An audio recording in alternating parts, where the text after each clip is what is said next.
ஈரோடு மக்களவை தொகுதியில் போட்டியிடும் தமிழ் மாநில காங்கிரஸ் கட்சி வேட்பாளர் விஜயகுமாரை ஆதரித்து பாஜக சட்டமன்ற உறுப்பினர் வானதி சீனிவாசன் பிரச்சாரம் செய்து வருகிறார்.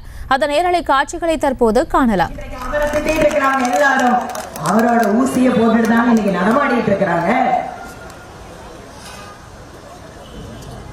விவசாயிகளுக்கு மட்டுமல்ல, இந்த பகுதியில தெருவோர வியாபாரிகளுக்கு மட்டும், இந்த தொகுதியில மட்டும் கிட்டத்தட்ட 2000 தெருவோர வியாபாரி. யாரோட ரெக்கமெண்டேஷன் வேணாமா? மோடி அவர்களோட அரசாங்கத்திற்கும் ஸ்டாலின் அவர்கள் அரசாங்கத்திற்கு இருக்கிற வித்தியாசம் என்ன தெரியுமா?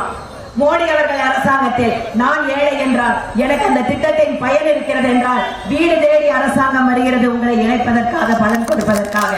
ஆனால் ஸ்டாலின் அவர்கள் அரசாங்கத்துல பல்வேறு அடுக்குகள் இருக்கு. மருந்து வாங்கணும்னு சொன்னா கூட மருத்துவமனையில அந்த கான்ட்ராக்டர் போய் மருமகளை பார்த்துட்டு வந்தாதான் மருந்து கிடைக்கும். ஒரு குடும்பம், தமிழகத்தினுடைய ஒரு குடும்பம் வாழ்வதற்காக கோடிக்கணக்கான மக்களுடைய வளர்ச்சியை தடை செய்திருக்கிறது திராவிட முன்னேற்ற கழகம். இன்றைக்கு வந்து அவங்க பேசுறாங்க, பிரதமர் மோடி உதவி செய்யவில்லை தமிழ்நாட்டுக்கு. 2004 14 வரை இவர்கள் கூட்டணியில் இருந்து பெற்ற நிதி உதவிகளை விட 6 மடங்கு அதிகமாக நிதி உதவியை தமிழ்நாட்டுக்கு பிரதமர் செய்திருக்கிறார்.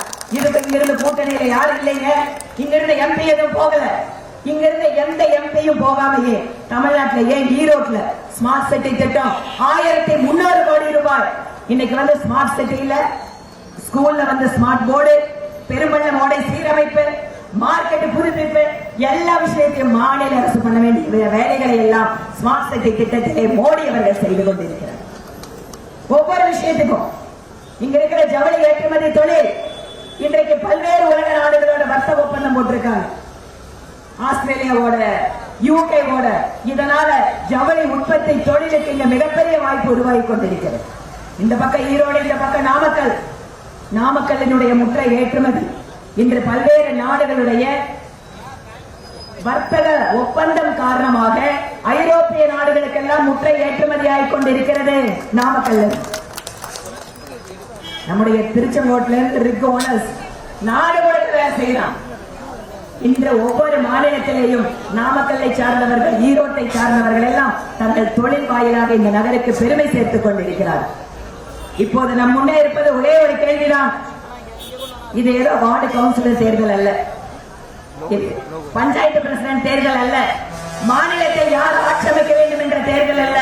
ஒரே ஒரு கேள்வி, அண்ணன் விஜயகுமார் அவர்கள் பிரதமராக மோடி அவர்கள் பதவியேற்கும் போது அங்கு நம்முடைய தொகுதியினுடைய மக்கள் பிரதிநிதியாக இருக்கிறது. செய்திகளை உடனுக்குடனும் துல்லியமாகவும் தெரிந்து கொள்ள சப்ஸ்கிரைப் பண்ணுங்க.